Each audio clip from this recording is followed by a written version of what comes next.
سپارہ سورہ ہود کی آیت نمبر 11۔ اللہ رب العزت کا فرمان عالی شان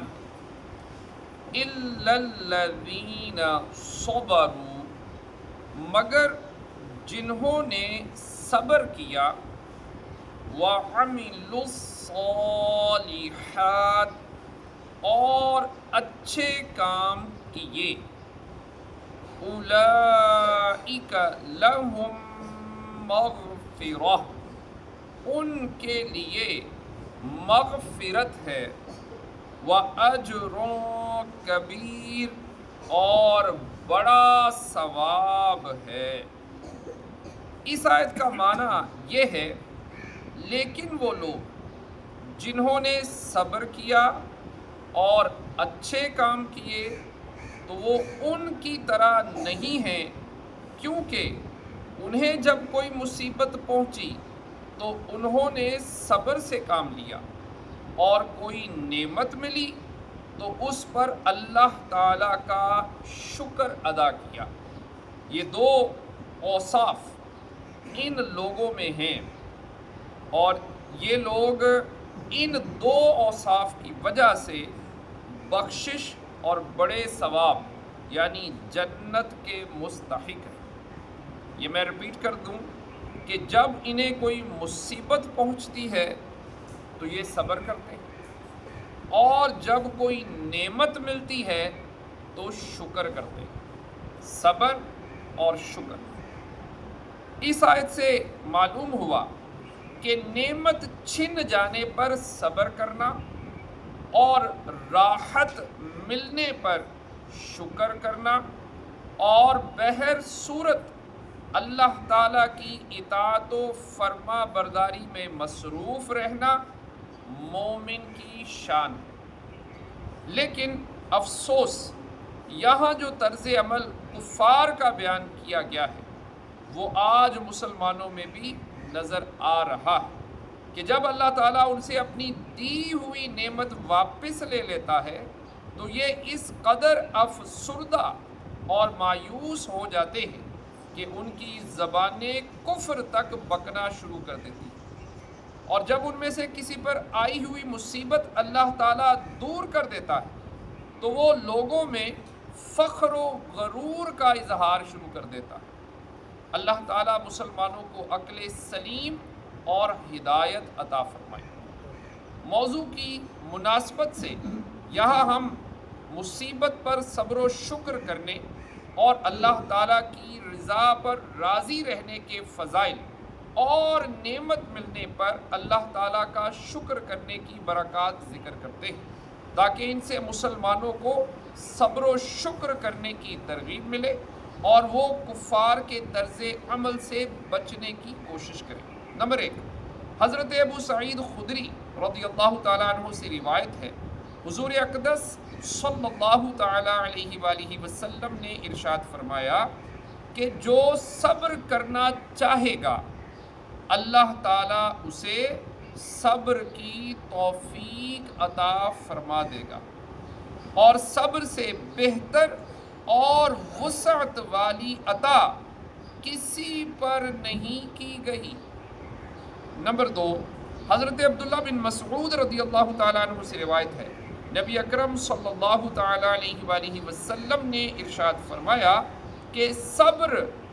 نصف ایمان ہے اور یقین پورا ایمان ہے۔ نمبر 3، حضرت صہیب رومی رضی اللہ تعالیٰ عنہ سے روایت ہے، رسول اللہ صلی اللہ تعالیٰ علیہ وآلہ وسلم نے ارشاد فرمایا، مومن کے معاملے پر تعجب ہے کہ اس کا سارا معاملہ بھلائی پر مشتمل ہے، اور یہ صرف اسی مومن کے لیے ہے جسے خوشحالی حاصل ہوتی ہے تو شکر کرتا ہے، کیونکہ اس کے حق میں یہی بہتر ہے، اور اگر تنگ دستی پہنچتی ہے تو صبر کرتا ہے تو یہ بھی اس کے حق میں بہتر ہے۔ نمبر 4، حضرت عبداللہ بن عباس رضی اللہ تعالیٰ عنہما سے روایت ہے، تاجدار رسالت صلی اللہ تعالیٰ علیہ وآلہ وسلم نے ارشاد فرمایا کہ جس کے مال یا جان میں مصیبت آئی پھر اس نے اسے پوشیدہ رکھا اور لوگوں پر ظاہر نہ کیا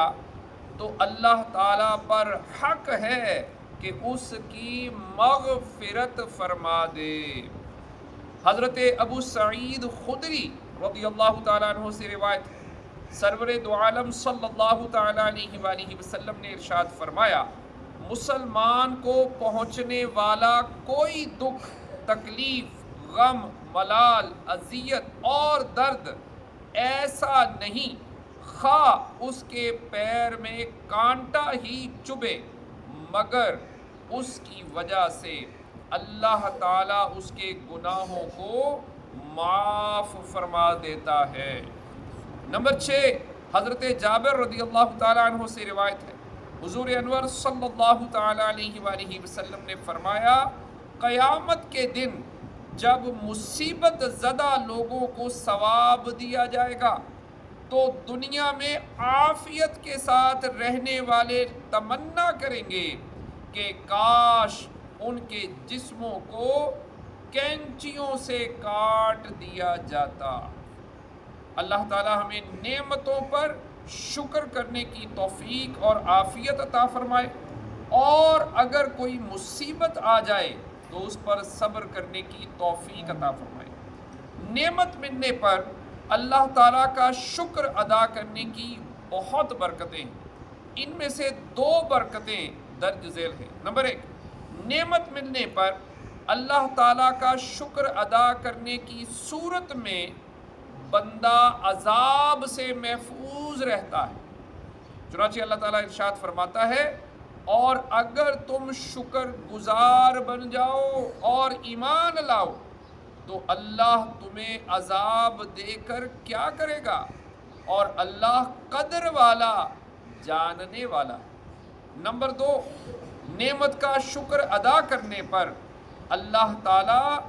نعمتوں میں مزید اضافہ فرماتا ہے۔ چنانچہ اللہ تعالیٰ ارشاد فرماتا ہے، اور یاد کرو جب تمہارے رب نے اعلان فرما دیا کہ اگر تم میرا شکر ادا کرو گے تو میں تمہیں اور زیادہ عطا کروں گا، اور اگر تم ناشکری کرو گے تو میرا عذاب سخت ہے۔ اللہ تعالیٰ تمام مسلمانوں کو